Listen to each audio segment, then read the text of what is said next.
Есть такая прекрасная фраза, что вторая молодость приходит к тем, кто сохранил первую.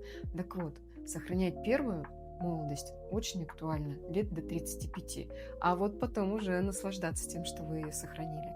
Помочь сохранить эту молодость могут наши продукты, например, гидролаты розы и клевера. Если вы будете употреблять их каждый день, то вы продлите свое гормональное здоровье. А есть эфирные масла, которые очень благотворно влияют на здоровье женской гормональной системы. Это эфирные масла герани, пальморозы. А если, например, вы сделаете смесь эфирных масел лаванды, майорана, пальморозы и будете наносить регулярно на низ живота, то вы уменьшите проблемы в начале цикла, вы уменьшите болезненность во время менструации и вы продлите гормональное здоровье. И заботьтесь о себе, будьте особенно чутки и нежны к себе после 40 лет.